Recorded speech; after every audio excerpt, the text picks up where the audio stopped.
aquesta nova Junta hem cregut que era important crear un discurs propi del mateix moviment veïnal envers els temes que preocupen a la nostra ciutadania o a la ciutadania de casa, i que fos fruit d'una reflexió continuada o contínua sobre feta per persones expertes en la matèria, en diferents temes, i per aquest motiu vam decidir crear i impulsar aquesta àgora veïnal que avui encetem i que apostem realment per aquesta complicitat del poder saber, conèixer i sobretot també per les qüestions de la reivindicació. En definitiva, hem de saber canviar les coses que no funcionen bé. Moltes gràcies. Gràcies, Jordi. Bona tarda a tothom. Des del periodisme us volem felicitar per aquesta iniciativa. Crec que és molt important crear espais de trobada. En el fons, el que pretenem nosaltres com a mitjans de comunicació és això, és trobar un lloc on trobar-nos, dialogar, compartir experiències. Ho fem nosaltres a la xarxa com a mitjans digitals, alternatives econòmiques en paper, però el que pretenem és això. Aleshores, ens sembla magnífic que des de la societat civil es posin en marxa iniciatives com la vostra i, com ens hi sentim implicats, avui comencem un camí que esperem que sigui llarg i útil. El tema d'inici d'avui, que és la pregunta, una fiscalitat justa, jo crec que és una pregunta molt pertinent. Avui mateix l'OCDE acaba de fer públic el seu informe on diu que Espanya és el país on han crescut més les desigualtats, per damunt de Grècia, Irlanda, estem en aquest cas en el primer lloc. I explica que, evidentment, la principal causa que hagin crescut les desigualtats, la diferència entre els rics i els més pobres estan en l'atur, però també citen amb la falta de mecanismes fiscals que evitin aquest abisme que es crea entre la gent que li va bé y tota la gent que s'ha quedat fora del sistema. Lo que me toca comentar hoy es cuál es nuestra fiscalidad y un poquito que veáis la perspectiva de los impuestos y sobre todo que veáis las inconcreciones que existen en estos impuestos. Siempre dicen que hay que incentivar a la gente a que sepa que el precio de los servicios públicos son los impuestos. Yo siempre digo que no, lo que hay que intentar es que quien tenga una visión precisa de lo que son los impuestos son el legislador. Es el legislador el que tiene que garantizar a todos los ciudadanos que se garantice que todos pagan impuestos y que pagan más impuestos aquellos que tienen más renta. En ese momento la ciudadanía estará plenamente concienciada. Y en segundo lugar, el Ejecutivo. El Ejecutivo es el que tiene que establecer mecanismos de control que eviten que haya técnicas de ingeniería financiera que permitan el fraude fiscal y evitar una normativa que priorice o que privilegie a las rentas de capital respecto a las rentas del trabajo. Esa es en concreto la exposición que haré hoy aquí.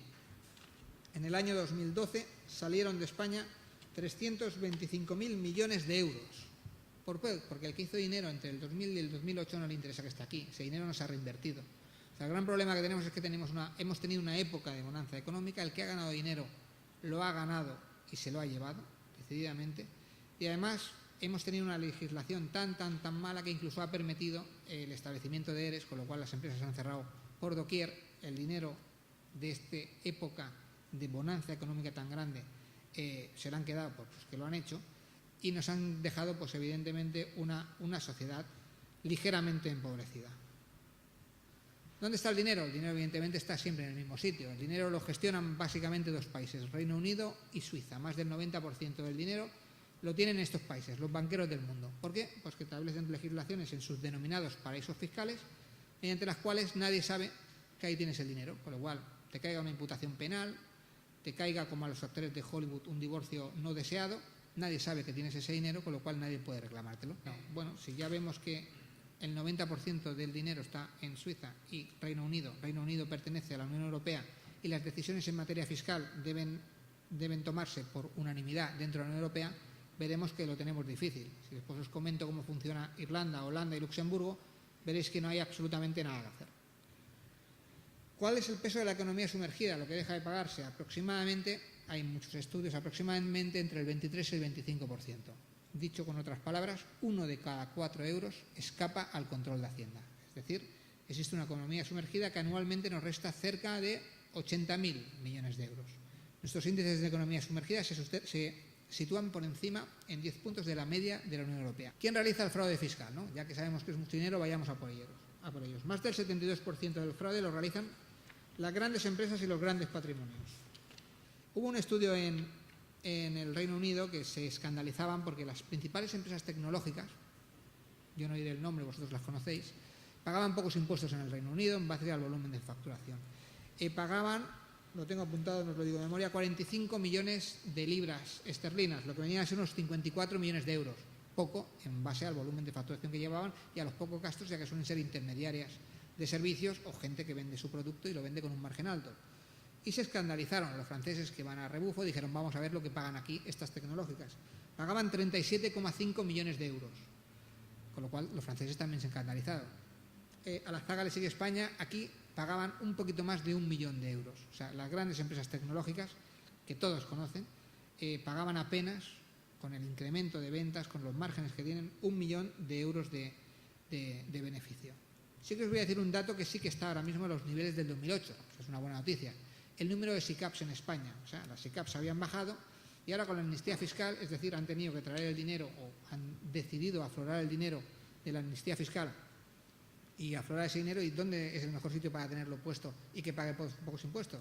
SICAP, o sea, nos demuestra que viene a ser una laguna normativa que permite la evasión de impuestos. O sea, aproximadamente el 75% de los impuestos se recaudan vía IRPF y vía IVA. ¿Quién paga el IRPF? Más del 95% del IRPF lo pagan las rentas del trabajo, controladas por nuestras retenciones en nuestro puesto de trabajo. El 30% restante lo paga el IVA. ¿Quién paga el IVA? Pues evidentemente el que consume. ¿Quién debe consumir? Pues una persona que gane 1.000 euros al mes tiene una propensión al consumo cerca del 100%. Es decir, su renta estará grabada de inicio ya con un 21%. Una persona que tenga una renta de 1 millón de euros, evidentemente no consume 1 millón de euros. De hecho, medio lo tiene en los paraísos fiscales, 300.000 los tiene en la SICAP y ya con 200.000 veremos que consume. Evidentemente, la propensión al consumo es mucho mayor en las rentas bajas y medias. Cataluña es el tercer territorio que más renta paga del mundo, seguido de la isla de Aruba. ¿Alguien sabe dónde está? Existirá. Igual la han puesto para que no sea Cataluña el que más pase. Vale. Y la otra es Suecia. Suecia sí que creo que existe. Muy al norte, frío, pero también tiene un tipo de IRPF igual, o sea, marginal, igual al de Cataluña, que es el 56%.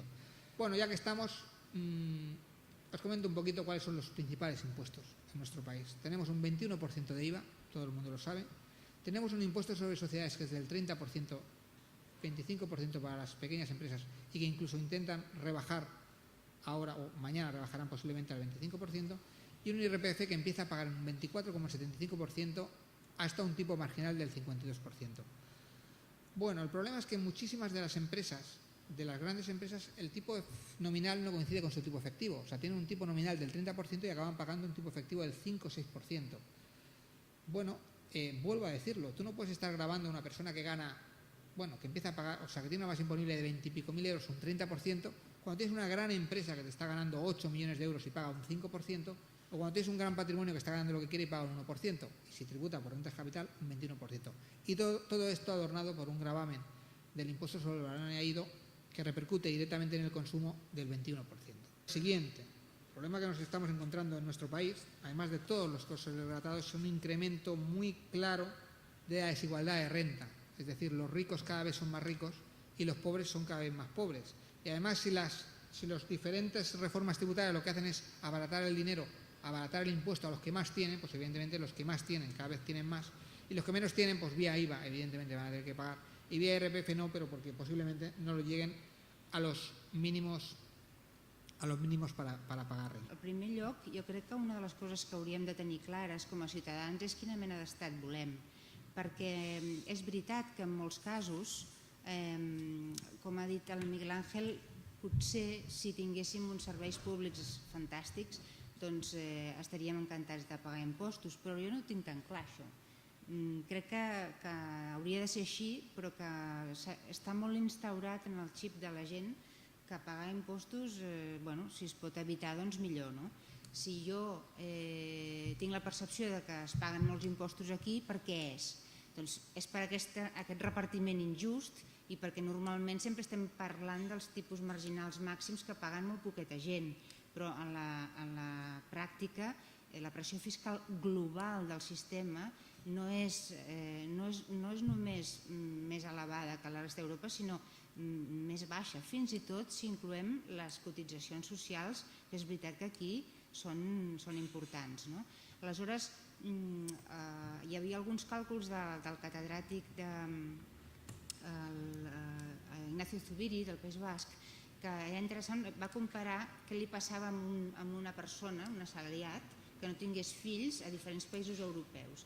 I resulta que a Espanya el tipus mitjà que paga d'impostos és un 10% més baix que la mitjana europea. Aquest tema, amb el tema dels impostos sobre la renda, hi ha algunes deduccions que són qüestionables. De fet, algunes Brussel·les obertament les ha qüestionat. És el cas dels plans de pensions privats, en la mesura en la que al final qui es pot permetre pagar plans de pensions? És a dir, molta gent que té uns ingressos mitjans, però segurament més pot guardar en un raconet qui té més que qui no té res, o que qui té poc. Aleshores, en aquest sentit, aquí hi ha una sèrie de deduccions que es poden qüestionar. També aquestes deduccions, en el cas de l'impost de societats, són molt més elevades, evidentment, i aquí una de les solucions perquè fa les multinacionals és intentar que les multinacionals paguin a cada país allà on generen els ingressos, perquè si no resulta que tu pots anar transferint ingressos d'un país a l'altre i figura que aquí els manipules una mica com vols. Aconseguir això és una cosa molt difícil, perquè caldria que molta gent s'hi posés d'acord, però això és bastant fonamental, que segurament seria necessari que pugés la fiscalitat mediambiental, perquè també, com dèiem al principi, igual que hem de saber quina mena d'estat volem, també quines són les nostres prioritats, i esperem que en aquest sentit hi hagi novetats. El tema de la lluita contra el frau, jo no sé per què cada govern diu que fa un pla contra el frau i després vosaltres sortiu i els inspectors i diuen que cada vegada hi ha menys personal de l'agència tributària per nombre de ciutadans, diguéssim, que s'han d'inspeccionar.